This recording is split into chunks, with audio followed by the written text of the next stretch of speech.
बोलिए आनंद कंद भगवान की जय। गुरुर् ब्रह्मा गुरुर्विष्णु गुरुर्देव महेश्वर गुरुर्साक्षात् परं ब्रह्म तस्मै श्री गुरुवे नमः। प्रेम से बोलिए श्री सद्गुरुदेव महाराज की जय। आनंद कंद भगवान की जय।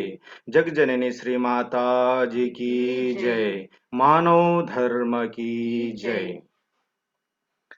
आज के इस यूएई वीकली सत्संग में उपस्थित हमारे पूजनीय संत महात्मागण, प्रेमीगण एवं जिज्ञासु सभी को स्वागत और मेरा सादर जय श्री सच्चिदानंद। आज के कार्यक्रम को शुरू करते हैं गुरु वंदना से। गुरु वंदना गाने के लिए मैं अंजिता जी को अनुरोध करता हूँ। प्रेम से बोलिए श्री आनंद कंद भगवान की जय। गुरुर्ब्रह्मा गुरुर्विष्णु गुरुर्देव महेश्वर गुरुर्साक्षात् परं ब्रह्मा तस्मै श्री गुरुवे नमः। गुरु चरण कमल बलि हारी रे प्रभु चरण कमल बलि हारी रे मेरे मन की दुविधा हारी रे मेरे मन की दुविधा तारी रे गुरु चरण कमल बलि हारी रे प्रभु चरण कमल बलि हारी रे भव सागर में नीर पार भव सागर में नीर पार डूब रहा नहीं मिले किनारा कल में निया वारी रे गुरु कल में निया वारी रे गुरु चरण कमल बलि हारी रे प्रभु चरण कमल बलि हारी रे काम क्रोध मद लोभ तेरे काम क्रोध मद लोभ तेरे जन्म जन्म की बैरी मेरे सबको दीना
मन बलिहारी रे प्रभु चरण मन बलिहारी रे मेरे मन की दुविधा तारी रे मेरे मन की दुविधा तारी रे गुरु चरण कमल बलि हारी रे प्रभु चरण कमल बलि हारी रे सद्गुरु चरण कमल बलि हारी रे। प्रिंसिपली श्री आनंद कंद भगवान की जय। आदि शक्ति श्री जगजननी माता जी की जय। आनंद कंद भगवान की जय। अभी एक और भजन होगा। भजन के लिए हम लोग दिल्ली चलते हैं। शीला गुप्ता जी को मैं अनुरोध करता हूँ एक भजन प्रस्तुत करने के लिए। प्रेम से बोलिए श्री सद्गुरुदेव महाराज की जय। सत्संग है मान सरोवर, सत्संग है मान सरोवर, सुखों की खान बंदे सत्संग से ही मिलते हैं, सचमुच भगवान बंदे। सत्संग है मान सरोवर, सत्संग है मान सरोवर, सत्संग से होकर जाता है मंजिल का रास्ता, मंजिल का रास्ता। इस मंजिल के राही को जग से क्या वास्ता, जग से क्या वास्ता। सत्संग की बहती गंगा, सत्संग की बहती गंगा में कर ले स्नान बंदे, सत्संग से ही मिलते हैं, सचमुच भगवान बंदे। सत्संग है मान सरोवर, सुखों की खान बंदे, सत्संग से ही मिलते हैं, सचमुच भगवान बंदे। सत्संग ही सच्चा सौदा है, सच्चा व्यापार है, सच्चा व्यापार है। पर भारत के प्रेमी को सत्संग आधार है, सत्संग आधार है। सत्य की चीज यहाँ पर, सत्य की चीज यहाँ पर, सत्य की दुकान बंदे, सत्संग से ही मिलते हैं, सचमुच भगवान बंदे। सत्संग है मान सरोवर, सुखों की खान बंदे, सत्संग से ही मिलते हैं, सचमुच भगवान बंदे। सत्संग ही काबा काशी है, सत्संग कैलाश है, सत्संग कैलाश है।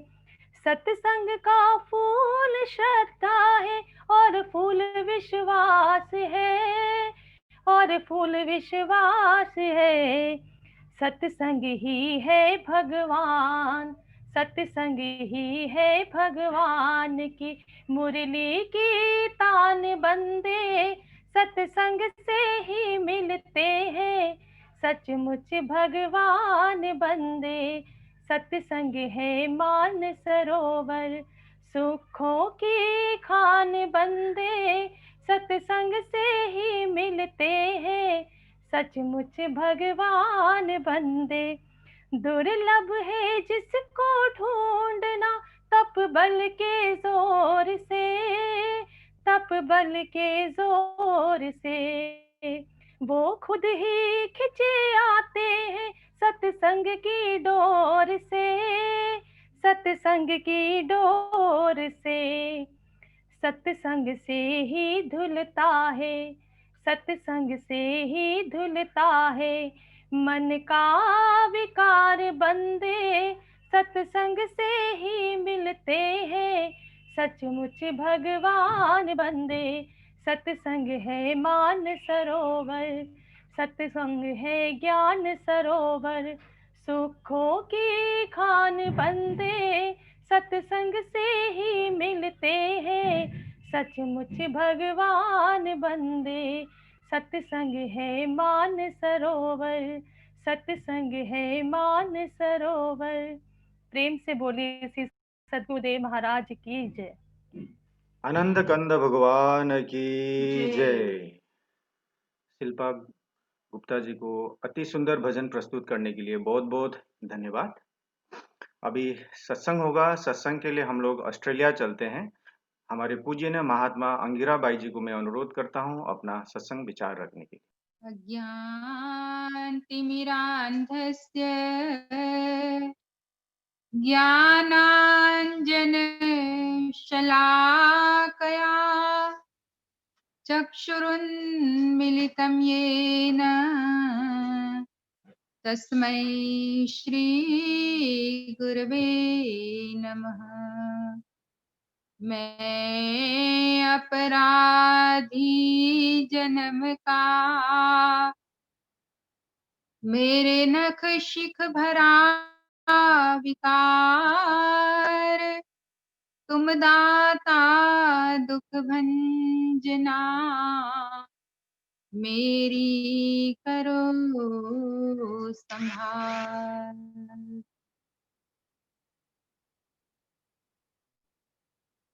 बोली श्री सद्गुरुदेव महाराज की जय। परम आराध्य जगत जननी श्री माता जी की जय। उपस्थित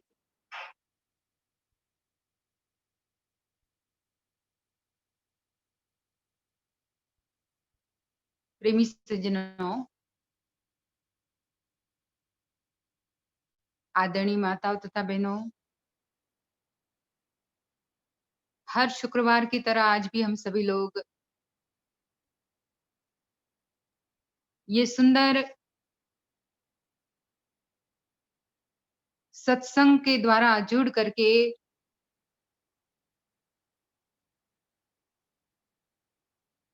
सुंदर भजन से लाभ प्राप्त कर रहे थे। अभी भजन में गाया, दुर्लभ है जिसको पाना तब्बल के जोर से, वो खुद ही चले आते हैं सत्संग की डोर से। सत्संग एक ऐसी डोर है जो जीव को ईश्वर की तरफ खींच करके ले जाती है। बाकी संसार में और अनेकों साधन किए जाए, जैसे बताया दुर्लभ है जिसको पाना तपबल के जोर से। अनेकों साल व्यक्ति तप साधना करके अपने शरीर को कष्ट दे, लेकिन जैसे हम कितनी बार सुनते हैं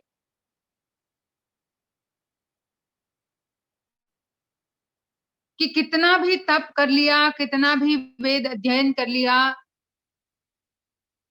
कितने भी व्रत उपवास कर लिए, लेकिन जैसे भगवान श्री कृष्ण कहते हैं, नाहम वेदेन तपसा न दानेन चेज्या शक्य एवं विदो दृष्टुम दृष्टवानसी माम यथा। अर्जुन, न मैं वेदों के अध्ययन से मिलता हूं, न तप करने से मिलता हूं, न दान करने से मिलता हूं, और न होम हवन करने से मिलता हूं। अगर मुझे पाना चाहते हो तो अनन्य भाव से, भक्त्या त्वनन्या शक्य एवं विदो अर्जुन ज्ञातुम दृष्टुम च तत्वेन प्रवेष्टुम च परम तप। अनन्य भाव से जब एक साधक, एक भक्त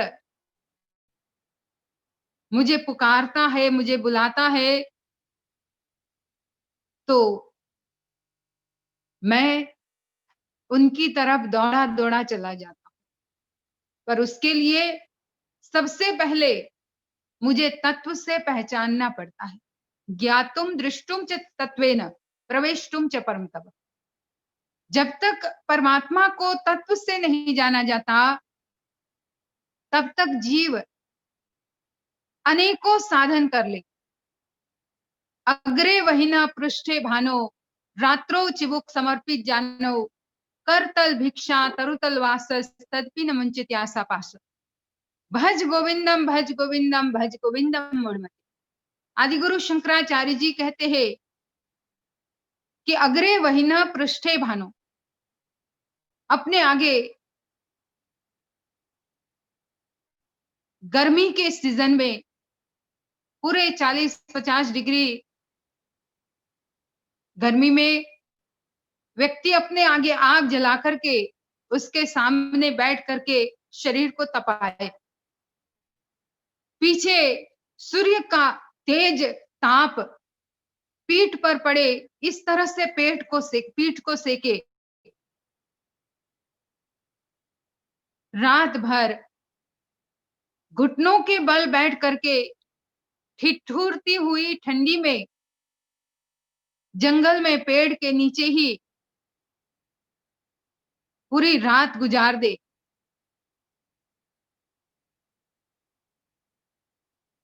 केवल हथेली में जितना भोजन आ सकता है उतना ही ग्रहण करके पूरा जीवन यापन कर ले। लेकिन इतना सब कुछ करने के बाद भी जो आशाओं के बंधन से हम बंधे हुए हैं, ये मन जो हमारा अनेक प्रकार की आशाओं के बंधन में बंध करके हमारे वश में नहीं है, ये बंधनों से इस मन को इन सब साधनों के करने के बाद भी जीव मुक्त नहीं करा पाता। लेकिन वहीं पर अगर सत्संग की डोर को हमने पकड़ लिया और उस डोर से जब गोविंद का ज्ञान मिल गया, जैसे उन्होंने कहा भज गोविंदम भज गोविंदम भज गोविंदम मूढ़मते, हे मूढ़ तू उस गोविंद का भजन कर। तो सत्संग की डोर हमें गोविंद तक पहुंचाती है। गोविंद का मतलब जो इस इंद्रियों के बीच में एक बिंदु के रूप में, एक केंद्र के रूप में है। गो माने इंद्रिय, बिंद माने बिंदु, जी हाँ, शरीर की इंद्रियों के बीच में बिंदु के समान, केंद्र के समान है, जो सेंटर पार्ट है इस शरीर का। इंद्रियों को जिस बिंदु के द्वारा जोड़ के रखा हुआ, जिस बिंदु ने सारी इंद्रियों को अपने से कनेक्ट करके रखा हुआ है, अगर उस गोविंद को भज लिया, उस गोविंद को समझ लिया, उसे जान लिया, तो फिर स्वतः ही ये मन शांत और स्थिर हो जाता है। तो ज्ञानी लोगों ने हमें यही समझाने की कोशिश की, जो भजन में गाया गया कि दुर्लभ है जिसको पाना तप बल के जोर से। वो सत्संग की डोर से खींचे चले आते और जिसके कारण फिर श्रद्धा का फूल और विश्वास का फल उससे प्राप्त होता है। सत्संग के द्वारा जब जीव गोविंद को जान लेता है और उस गोविंद का अपने अंतरात्मा में ध्यान करता है, उस बिंदु से मन को कनेक्ट करके मन को वहां पर साधना के द्वारा ट्रेन करने लगता है, तब फिर इसी मन के अंदर श्रद्धा का फूल उगने लगता है। श्रद्धा के फूल के साथ साथ विश्वास का फल भी व्यक्ति प्राप्त कर लेता है। हम हमेशा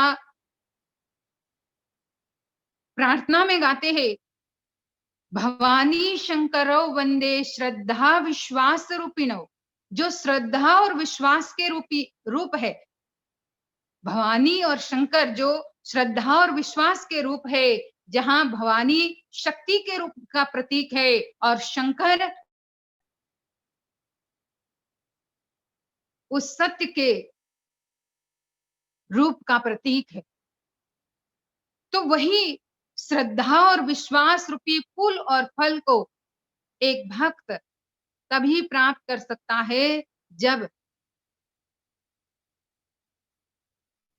उस बिंदु से जुड़ करके रहता, उस डोर से खींच करके अंतरात्मा में मन को ट्रेन करके बिंदु से जोड़कर आनंद को प्राप्त कर लेता है। तो हमें अपने जीवन में उस बिंदु से हमेशा जुड़ करके रहना है। और ये हमने सत्संग के द्वारा ही सीखा। हम सभी लोगों ने, जितने भी जुड़े हुए हैं, सभी लोग पहले सत्संग से जुड़े थे। सत्संग से जुड़ते जुड़ते ही हम उस बिंदु से जुड़े, सद्गुरु की कृपा से उस बिंदु का हमें ज्ञान मिला। और जब वो बिंदु हमें अपने अंतरात्मा में उसकी अनुभूति होने लगी, तभी हमारे हृदय में अनन्य भाव, जो श्रद्धा और विश्वास का फूल और फल की बात कही गई, वो है अनन्य भाव। क्योंकि जहां श्रद्धा और विश्वास होता है तो वही हमारे अनन्य भाव को प्रकट करता है। अनन्य भाव का मतलब जो अन्य की नहीं, केवल एक ही तरफ, उस एक सत्य में जहां मन जुड़ जाए। वैसे तो दुनिया में लोग कभी इधर घूमते हैं, कभी इधर जाते हैं, कभी यहाँ से लेना चाहते हैं, कभी उधर से लेना चाहते हैं, लेकिन जो सच्चा भक्त है वो यही सोचता है कि जब श्रद्धा रूपी फूल और विश्वास रूपी फल अंदर ही है तो हमें इधर उधर जाने की क्या जरूरत। तो इसी से अनन्य भाव प्रकट होता। तो भगवान श्री कृष्ण जो अर्जुन को बताते, अनन्यास चिंतयन्तो माम ये जनाः पर्युपास्ते तेषां नित्याभियुक्तानां योगक्षेमं वहाम्यहम्। अर्जुन, अनन्य भाव से चिंतन करता हुआ योगी साधक वो मुझे ही आकर मिलता, उसका हर प्रकार से क्षेम कुशल मैं वहन करता हूँ। मैं ही उसके साथ साथ चलता हूँ, मैं ही उसे अपनी गोद में उठाता हूँ। जैसे बहुत बार हम जटायु की बात सुनते हैं कि जटायु को भगवान ने अपने हाथ से उठा करके अपनी गोद में स्थान दिया। यह अनन्य भक्ति का फल, अनन्य भक्ति का उनको वो अनुभव मिला जो भगवान ने खुद ने अपने गोद में उन्हें बिठाया। तो ऐसा ही अनन्य भाव जब सत्संग से हमेशा जुड़ते रहेंगे, हमेशा हम इसी मार्ग पर चलते हुए, भले चाहे कैसा भी समय आए, अभी तो खास करके ये जो कोविड का समय आया, तो कितना हम लोग सभी लोग सत्संग से जुड़े, तभी तो हमारे अंदर वैसी हमें सहन शक्ति मिली। नहीं तो कितने लोग डिस्टर्ब हो गए इस कोरोना के टाइम में, कितने लोग डिप्रेस हो गए, डिस्टर्ब हो गए, कितने अपने मन से इतने ज्यादा विचलित हो गए, मेंटल प्रॉब्लम होने लगा लोगों को। पर क्योंकि हम सभी लोग इस सत्संग से जुड़े रहे तो हमें इन सब का पता भी नहीं चला।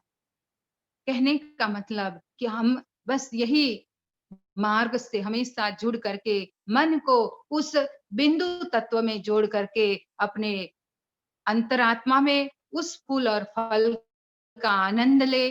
और तभी कहते कि वह फल जब मिलता है तो वही अनुभव रूपी फल को ही प्राप्त करना है कि जहां आनंद ही आनंद है, जहां इतना मीठापन है। जैसे फल हम खाते हैं कितना मीठा होता है, इसी तरह से ये जो विश्वास रूपी फल है वो भी बहुत मीठा है। पर उस मीठे फल की अनुभूति तभी होती है जब उस बिंदु से जुड़ करके मन को ट्रेन करना शुरू कर देंगे।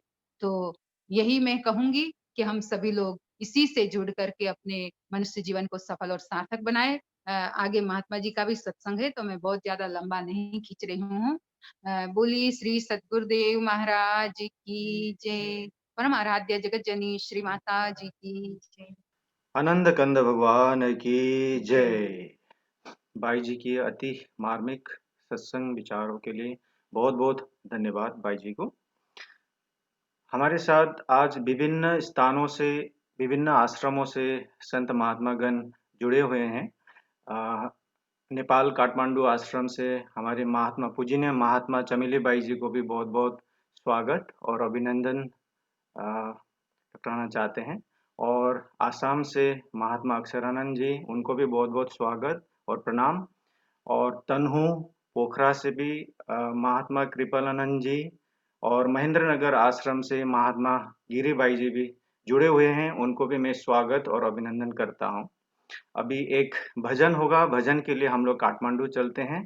हमारे वरिष्ठ संगीतकार और गीतकार उत्तम गिरी जी को मैं अनुरोध करता हूं अपना भजन प्रस्तुत करने के लिए। प्रेम से बोले सद्गुरुदेव महाराज की जय। परम आराध्य जगत जननी श्री माता जी की जय। भगवान श्री पशुपति नाथ की जय।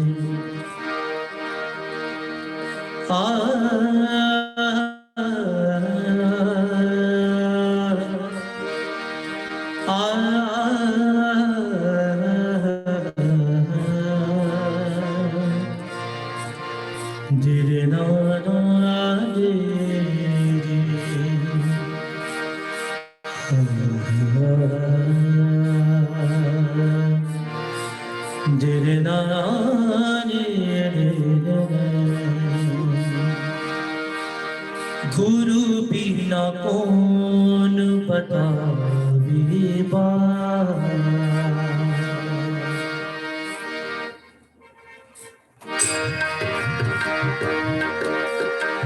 गुरु बिना कौन बतावे बात।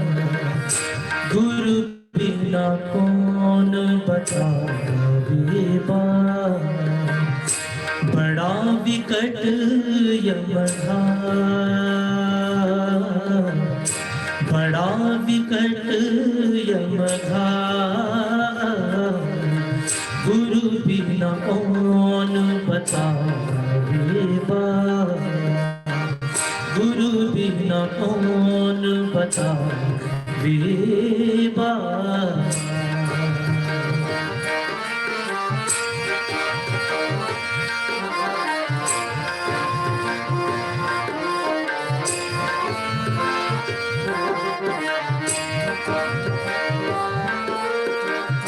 भक्ति पहाड़ी नदियां बीच में,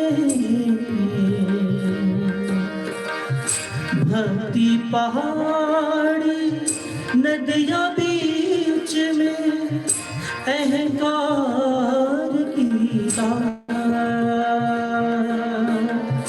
अहंकार की गुरु बिना कौन बतावे बात। गुरु बिना कौन बतावे बात। बड़ा विकट यमधार।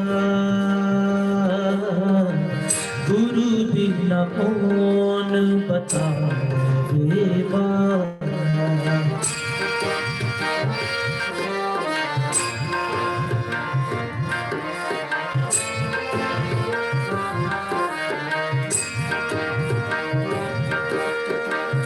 काम क्रोध तो पर्वत ठाणे। काम क्रोध तो पर्वत ठाणे। लोभ चोर संघार। लोभ चोर संघार। गुरु बिना कौन बतावे बात। गुरु बिना कौन बतावे बात।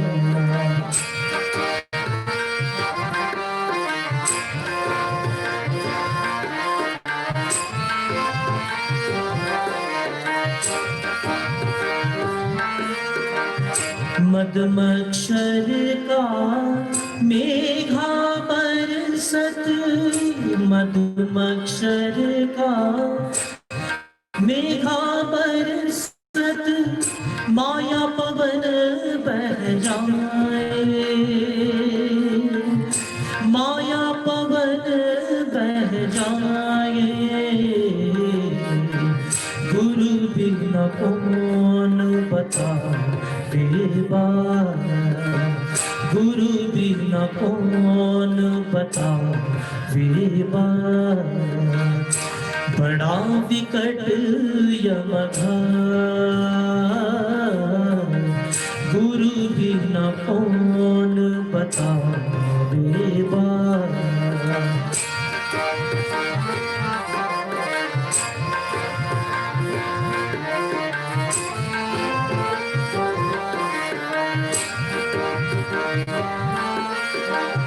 कहत कबीर सुनो भाई साधु,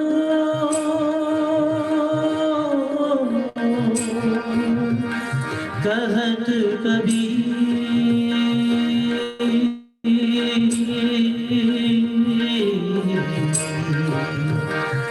कहत कबीर सुनो भाई साधु, क्यों तरना ये घाट, क्यों तरना ये घाट, गुरु बिना कौन बतावे बात, गुरु बिना कौन बतावे बात, बड़ा विकट यमघा, बड़ा विकट यमघा, गुरु बिना कौन बतावे बात, गुरु बिना कौन बतावे बात। बोलिए श्री सद्गुरुदेव महाराज को जय, जगजननी माता जी को जय। आनंद कंद भगवान की जय। उत्तम गिरी जी को अति सुमधुर भजन प्रस्तुत करने के लिए बहुत बहुत धन्यवाद। आज बहुत हर्ष की बात है कि हमारे साथ महात्मा वर्धमानंद जी जुड़े हुए हैं। महात्मा जी को मैं अनुरोध करता हूं अपना सत्संग विचार रखने के लिए। गुरुर्मूर्ति पूजा मूलम गुरुपादुका, मंत्र मूलम गुरुर्वाक्यम, मोक्ष मूलम गुरु कृपा, गुरुर्ब्रह्मा गुरुर्विष्णु गुरुर्देवो महेश्वरः, गुरुर्साक्षात् परब्रह्म तस्मै श्री गुरुवे नमः। प्रेम से बोलिए श्री सद्गुरुदेव महाराज की जय, आनंद कंद भगवान की जय, परमाराध्य जगत जननी श्री माता जी की जय, सच्चे दरबार की जय।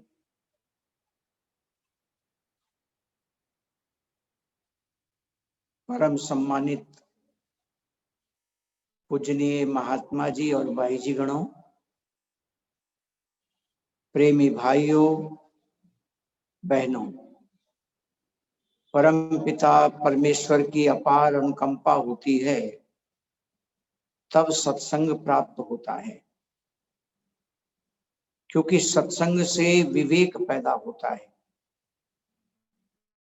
विवेक कहते हैं सूझबूझ को, जिसे आज लोग विज्ञान कहते हैं। व्यवस्थित ज्ञान, सही क्या है और गलत क्या है, इसका निर्णय लेने की जो क्षमता है ये सत्संग से प्राप्त होती है। क्योंकि बिना सत्संग के तो आदमी, कोई भी व्यक्ति कुछ भी कर रहा है वो यही समझता है कि जो मैं कुछ कर रहा हूं वो सही ही है।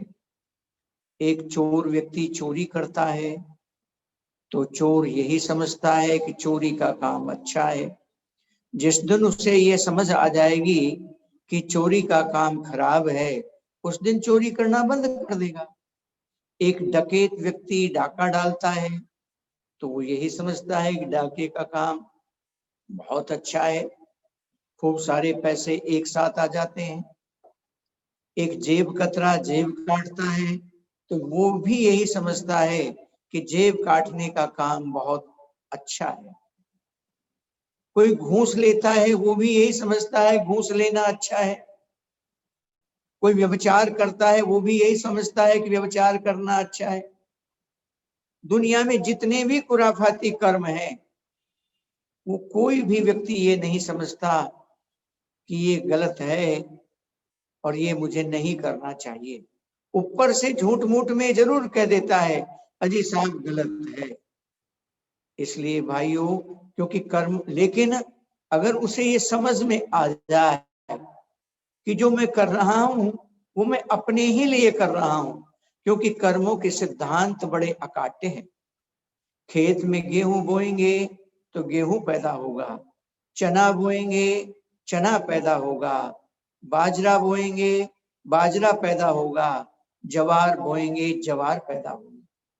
आम के पेड़ पर आम लगते हैं और बबूल के पेड़ पर कांटे लगते हैं। अर्थात ये कभी नहीं हो सकता कि बबूल के पेड़ पर कांटे लगे और कांटों के पेड़ पर आम लगे। अर्थात जो करेगा, जैसी करनी वैसा फल, आज नहीं तो निश्चय कल।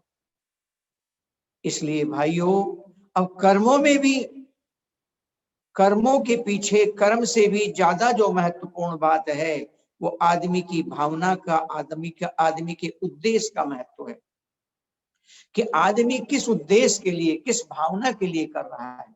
क्योंकि अगर हमारा उद्देश्य सही नहीं है तो अच्छा कर्म भी हमें अच्छा फल नहीं देगा, बल्कि खराब फल देगा।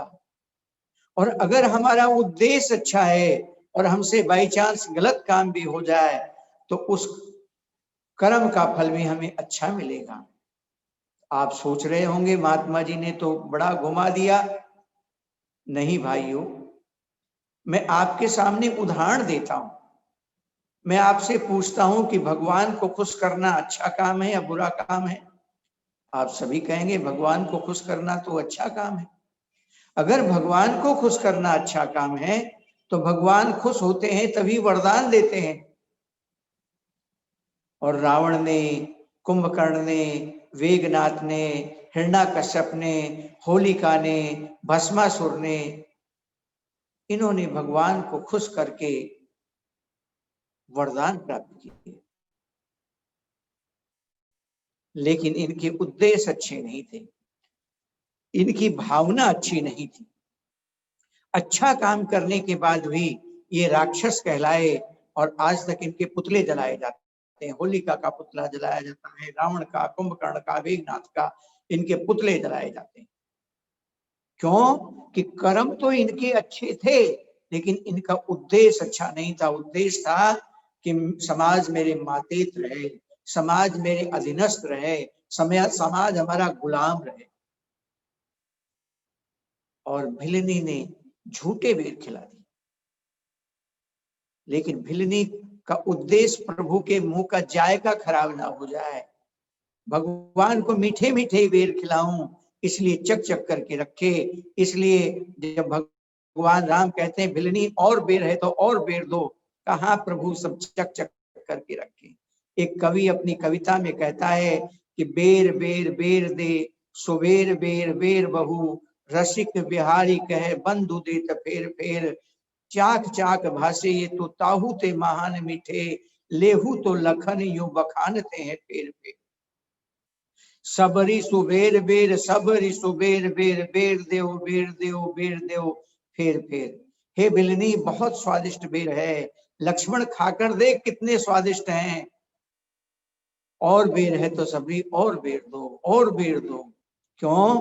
कि उनके अंदर प्रभु के आगमन की राह छिपी हुई थी, प्रभु के मुंह का जायका खराब ना हो, इसलिए उनकी भावना छिपी थी। विदुरानी ने छिलके खिला दिए, विदुरानी ने छिलके खिला दिए, लेकिन विदुरानी को ये भान ही नहीं था कि मैं केला खिला रही हूं या छिलके खिला रही हूं। वो तो केला ही खिला रही थी, लेकिन भाव विभोर में उसे ये ज्ञान ही नहीं था। जब विदुर जी कहते हैं कि हे भाग्यवान, तूने सारी चीज तो नीचे डाल रखी है और छिलके खिला रही हूं, तो बड़ी शर्मिंदा हूं। और जब विदुर जी खिलाने लगे तो कहने लगे चाचा काका, वो स्वाद नहीं जो काकी खिला रही थी, क्योंकि उसमें समर्पण था, उसके अंदर अच्छी भावना थी। तो इसलिए हमारी भावना अच्छी कैसे हो, आज सबसे हमारा उद्देश्य ऊंचा हो, ये आज हमारे लिए सबसे महत्वपूर्ण बात। हमारे देश का इतिहास तो इतना महान है कि हमारे यहाँ 5 महिलाओं का जिक्र आता है, जिन्हें मेरे जैसे ना समझ लोग दूषित महिला कहेंगे, लेकिन उन 5 महिलाओं को हमारे ऋषि महर्षियों ने पंच कन्याओं का स्थान दिया है। उन 5 कन्याओं में माता अहिल्या का जिक्र आता है, जिनके साथ इंद्र ने व्यभिचार किया। माता कुंती का जिक्र आता है, जिन्होंने 3 पुत्र 3 देवताओं से लिए। माता द्रौपदी का जिक्र आता है, जो 5 पतियों के साथ रही। और तारा का जिक्र आता है, जो बाली के बाद क्या कहते हैं सुग्रीव के साथ रही। और मंदोदरी का जिक्र आता है, जो है रावण के बाद जो है विभीषण के साथ रही। लेकिन उनके उद्देश्य श्रेष्ठ थे, क्योंकि उनके साथ छल हुआ, उनके पति का रूप बना लिया इंद्र ने, इसलिए उनके साथ छल हुआ। स्वयं महाराज पांडु ने अपने वंश को चलाने के लिए अपनी पत्नी से ये आग्रह किया कि आप जो है मेरे कुल को चलाएं। इसी प्रकार से उस समय में जैसे राजा की पोस्ट होती है, वैसे रानी की भी पोस्ट होती थी। इसलिए विभीषण के साथ मंदोदरी को रहना पड़ा और तारा को सुग्रीव के साथ रहना पड़ा। उनकी गंदी भावना नहीं थी, इसलिए उन्हें हम पंच कन्याओं के नाम से जानते हैं। आज भी हमारे शासन प्रशासन में हमारे पुलिस विभाग के लोग पानी की बौछारें डाल फेंकते हैं। हमारे जो है क्या कहते हैं गोलियां चलाते हैं। उनका उद्देश्य होता है कि समाज में झगड़ा ना हो। जब हम बालक थे तो हमें मुर्गा बनाया जाता था। अब लोगों को ये मालूम ही नहीं मुर्गा क्यों बनाया जाता था। आज तो हमारे समाज में नासमझी इस कदर आ गई है कि आज तो कान पकड़ना भी हमारे यहाँ अपराध हो गया है, क्योंकि हम कान पकड़ने का उद्देश्य ही लोगों को नहीं मालूम। हमारे कान का जो ढांचा है वो ऐसा है, स्ट्रक्चर ऐसा है कि ये हमारा हेड का प्रतिनिधित्व करता है। ये रीढ़ खंभ, ये हिप और ये पैर, इसको पकड़ने का मतलब है मस्तिष्क को एक्टिव करना, समझ बढ़ाना, अर्थात दोबारा हमसे गलती ना हो, इसलिए हम जो है कान पकड़ाते हैं।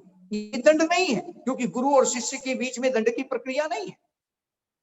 और हम लोग जब कान पकड़ते थे तो मुर्गा बनने को कान पकड़ा जाता था। मुर्गा बनने का मतलब है हमारा हेड है वो घुटने से नीचे टकने के पास आ जाए और हमारी हिप है वो ऊपर की तरफ चला जाए और ब्लड का जो सर्कुलेशन है, रक्त का संचार है, हेड में बहुत ज्यादा मात्रा में आ जाए और इधर से ये कान पकड़े जाए, तो उससे हमारी जो है क्या कहते हैं मेमोरी डेवलप होती थी और हमें पाठ याद हो जाता था।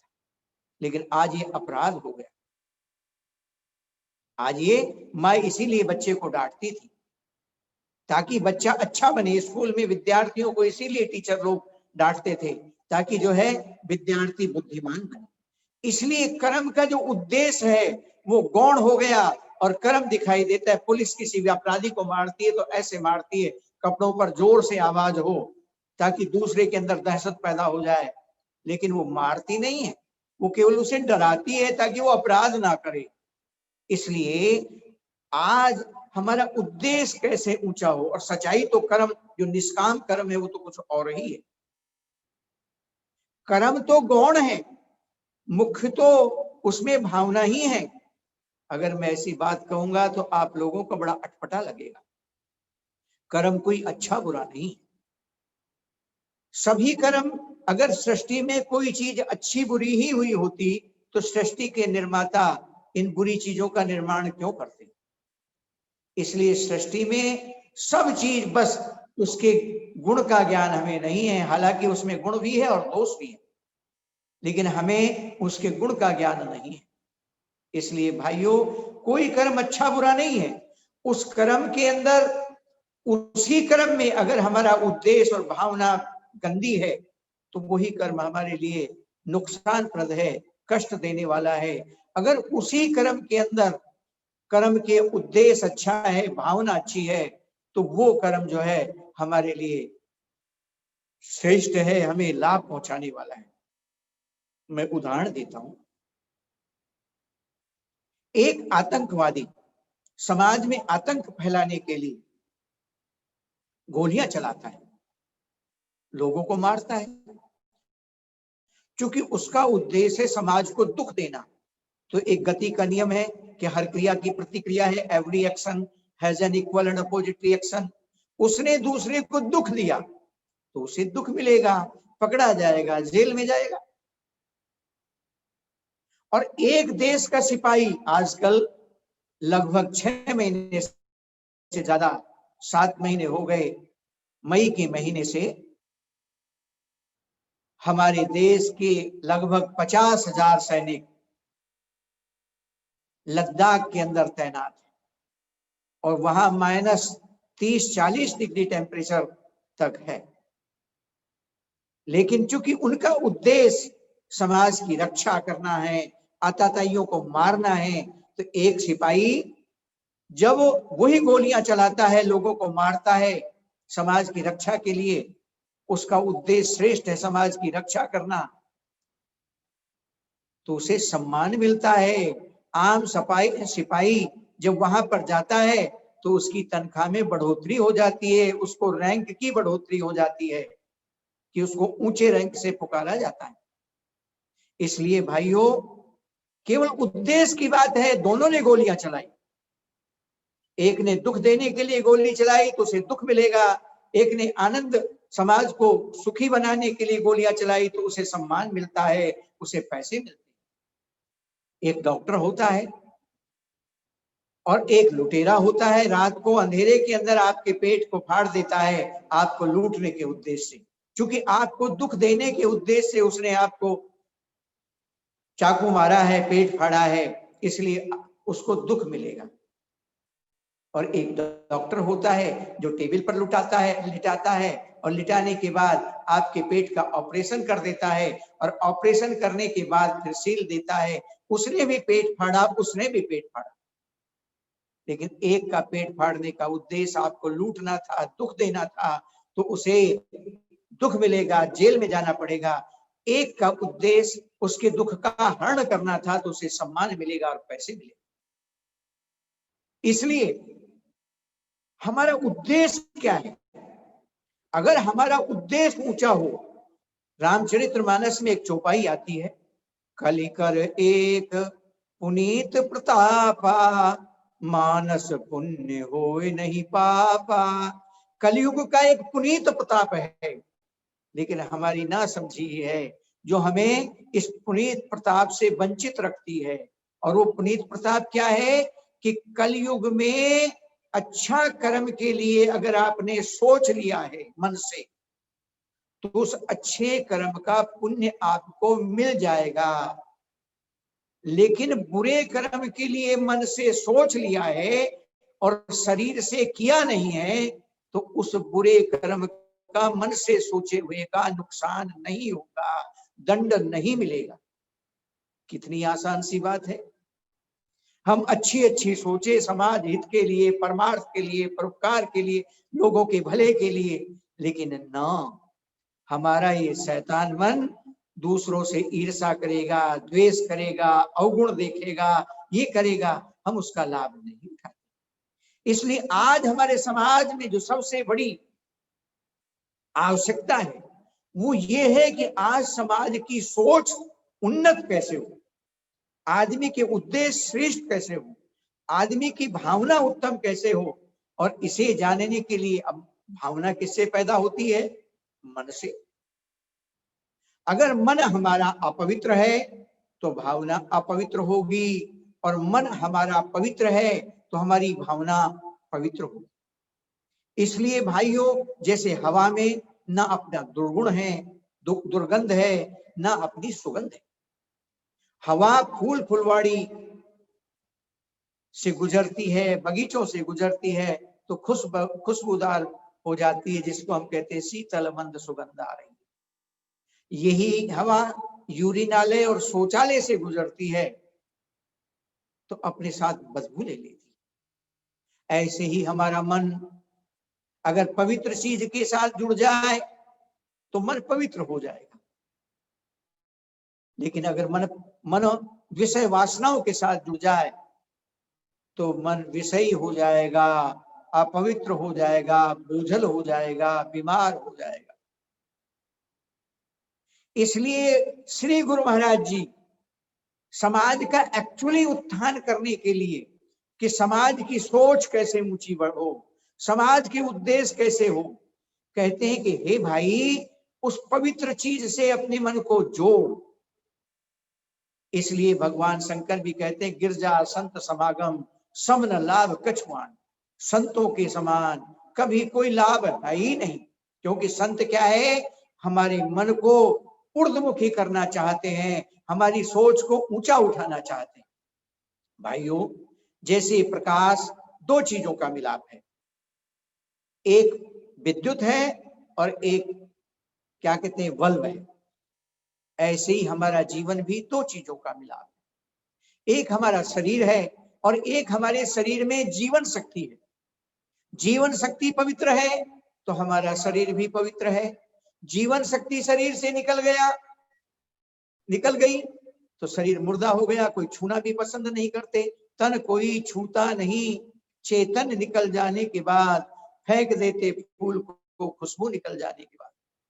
ये शरीर तभी तक पवित्र है जब तक कि शरीर के अंदर ये जीवन शक्ति, पवित्र जीवन शक्ति है। अगर हमें हमारी जीवन शक्ति कहो या आत्मा कहो, लोग कहते हैं आत्मा को परमात्मा से मिला, नहीं भाई, आत्मा और परमात्मा की कैटेगरी है। आत्मा और परमात्मा की कैटेगरी है। आत्मा जो सीमित अपने और अपने परिवार के स्वार्थ के लिए ही कार्य करता है वो जीवात्मा है। लेकिन जिसका उद्देश्य ऊंचा हो जाता है, जो सारे राष्ट्र के लिए प्रयास करता है, जैसे हमारे देश के प्रधानमंत्री अपने देश के विकास के लिए प्रयास करते हैं, अमेरिका के राष्ट्रपति अमेरिका के देश के विकास के लिए क्या कहते हैं प्रयास करते हैं, इंग्लैंड के प्रधानमंत्री इंग्लैंड के उत्थान के लिए प्रयास करते हैं, तो जिसका बहुजन हिताय बहुजन सुखाय भावना हो गई वो महात्मा है, वो महान आत्मा है। और जिसके उद्देश्य सर्वजन सुखाय सर्वजन सुख हिताय है, जो सारे प्राणी मात्र का सुख चाहते हैं, जो प्राणी मात्र को सुखी बनाना चाहते हैं, सबका खुशहाली चाहते हैं। जिस अवस्था में हमारे संतों ने कहा सर्वे भवन्तु सुखिनः सर्वे सन्तु निरामया सर्वे भद्राणि पश्यन्तु मां कश्चित् दुर्भाग् भवेत्, कि सभी सुखी हो, सभी निरोग हो, किसी को कोई तकलीफ ना हो। क्योंकि उन्हें मालूम था कि चीन में कोरोना आया और सारी दुनिया को ग्रस गया, अगर कहीं पर भी कोई रोग होगा तो सबको उसका होगा। इसलिए कोई हो ही नहीं, कोई भूखा नहीं रहे, प्यासा नहीं रहे। हमारे यहाँ जब तक पड़ोसी खाना नहीं खाएगा हम खाना नहीं खाएंगे। इसलिए भाइयों, हमारा उद्देश्य ऊंचा कैसे हो, हमारे अंदर चेतना है। और कितनी साधारण सी बात है जिसे जानने के लिए, जैसे मान लीजिए परमात्मा सर्वव्यापक है, सर्वव्यापक होने के नाते वो मेरे अंदर भी है। इसलिए संतों ने सदुखड़ी भाषा में कह दिया कि जो तिल माही तेल है, जो चकमक में आग, तेरा साईं तुझ में है, जाग सके तो जाग। उस चेतना को हम अपने अंदर में हमें खोजना था, जीवन शक्ति को हम बाहर खोजते हैं। कमरे में सामान है, बाहर खोजेंगे कैसे मिलेगा? चेतना शरीर में है, बाहर खोजेंगे कैसे मिलेगा? खोजने के तरीके भी सही नहीं है। हम जो है खोजे अंदर में। हम जप करें, तप करें, पूजा करें, पाठ करें, तीर्थ करें, व्रत करें, उपवास करें, दान करें, पुण्य करें, हजारों कर्म कांड करें, कमरे के सामान का ज्ञान नहीं होगा, कमरे में जाने से ही होगा। जब तक हम चेतना का ज्ञान हमें तब तक नहीं होगा जब तक कि हम अंदर में नहीं जाएं, चाहे हम 100 वर्ष के हो जाएं। 5 साल का ध्रुव को नारद जी जैसे ज्ञानी पुरुष मिल गए तो उन्होंने जो है अंदर में जाना सिखा दिया, उन्हें भगवान मिल गए। 5 साल के प्रहलाद को जी अंदर में जाना सिखा दिया तो उन्हें भगवान मिल गए। 5 साल की मुक्ताव्यायी को ज्ञानेश्वर जी महाराज ने अंदर में जाना सिखा दिया, उन्हें भगवान। अंदर में 5 साल का बच्चा भी चला जाए तो भगवान मिल जाएंगे, और बाहर 100 साल का भी व्यक्ति हो, 100 साल का, 1000 साल भी बिता दे तो उसे भगवान नहीं मिलेंगे। इसलिए अंदर में जाए तो कैसे जाए? आंख बाहर का देखती है, अंदर का दिखाई नहीं देता। कान बाहर का सुनता है, अंदर का सुनाई नहीं देता। नासिका बाहर की गंध सूंघती है, अंदर की दुर्गंध नहीं सूंघती। जिह्वा बाहर का रसास्वादन करती है, अंदर का नहीं करती। जब हम पढ़ते थे तो हमें बताया गया कि पदार्थ की परिभाषा क्या है, जिसे देखा जा सकता है, छुआ जा सकता है, सूंघा जा सकता है, चखा जा सकता है, इंद्रियों के द्वारा जिसका अनुभव होता है उसे पदार्थ कहते हैं। हम अंदर तो गए ही नहीं, इसलिए अंदर जाने के लिए अंदर में गए हुए महापुरुष के साथ हमें लगना पड़ेगा।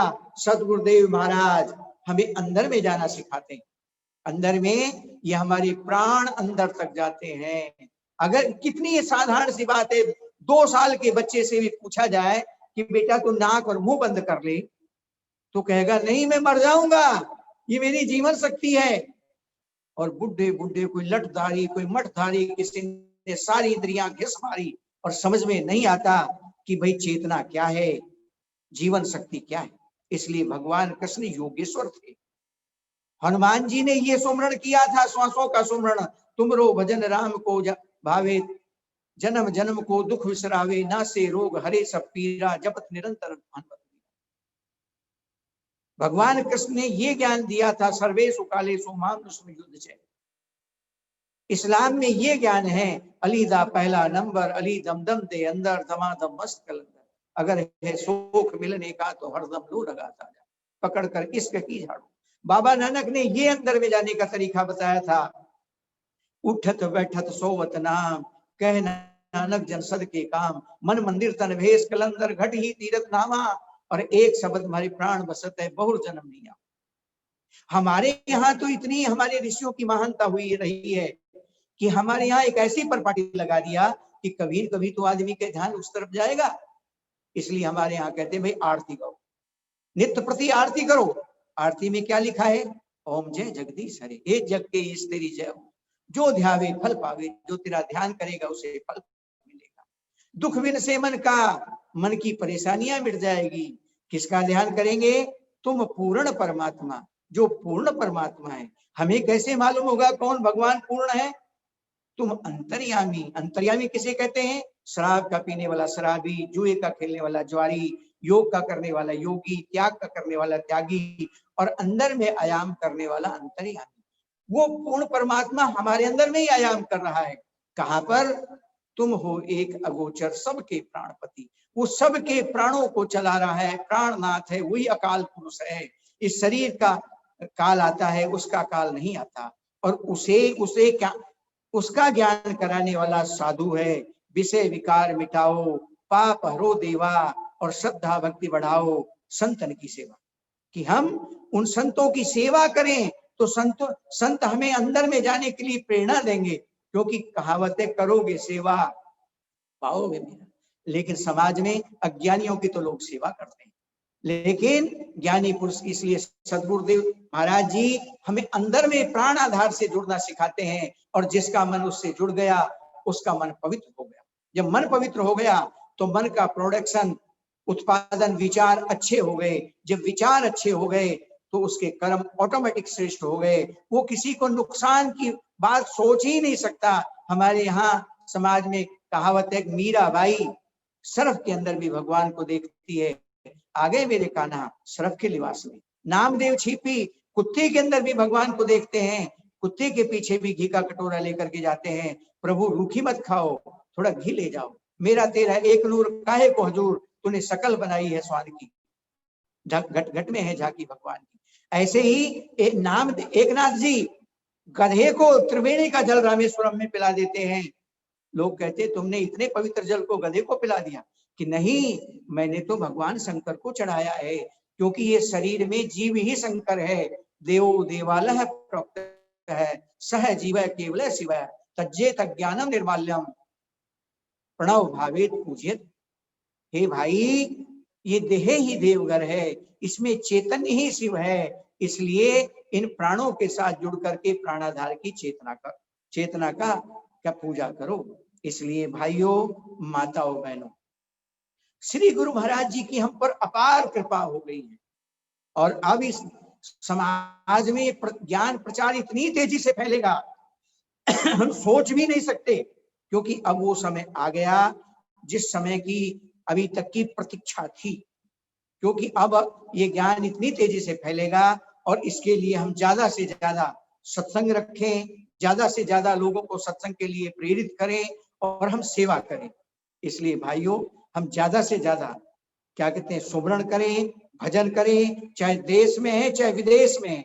अगर हम सुमरण में लगे हुए हैं, सत्संग में लगे हुए हैं, तो हम यहीं पर गुरु महाराज जी के चरणों में, और गुरु महाराज जी के पास भी अगर कोई है और वो गुरु महाराज जी के भजन सुमरण में नहीं लगा है, तो पास में रहते हुए भी वो दूर है।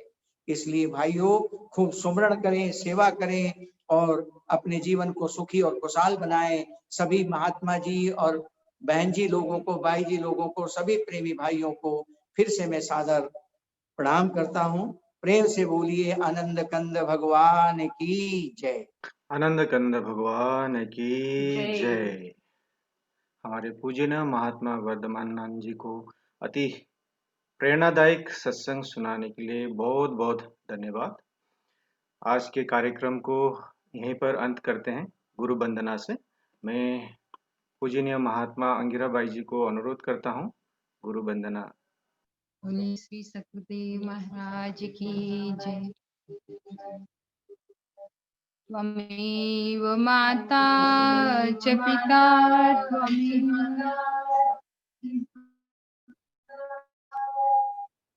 त्वमेव बन्धुश्च सखा त्वमेव विद्या द्रविणं त्वमेव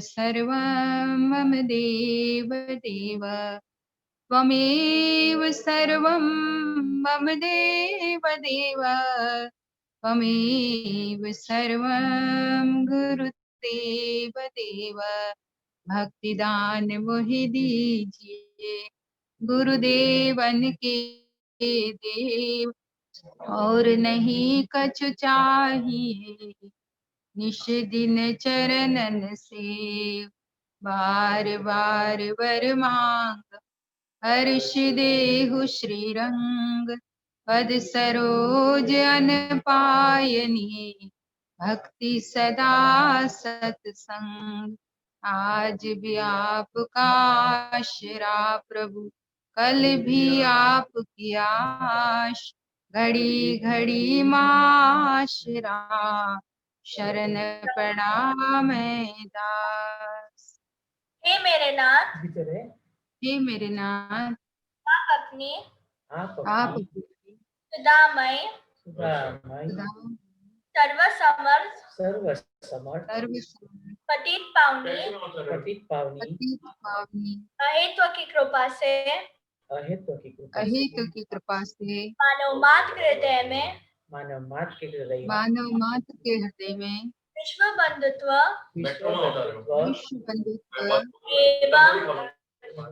एवं विश्व शांति की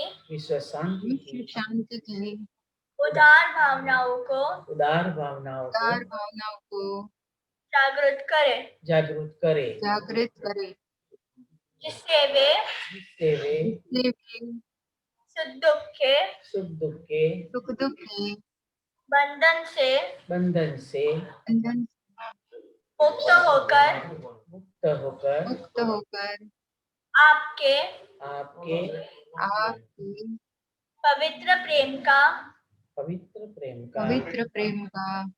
आस्वादन कर आस्वादन कर कृत हो जाए, कृत हो जाए। धन्य धन्य हो जाए। हो जाए। प्रेम से बोले श्री सद्गुरुदेव महाराज की जय। परम राज्या जगजननी श्री माता जी की जय। परम संत श्री हंस जी महाराज की जय। सभी महात्मा भाई जियों का हमारा जय श्री सच्चिदानंद की जय। सभी लोग थोड़ी देर नाम का स्मरण करेंगे।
बोलिए आनंद कंद भगवान की जय।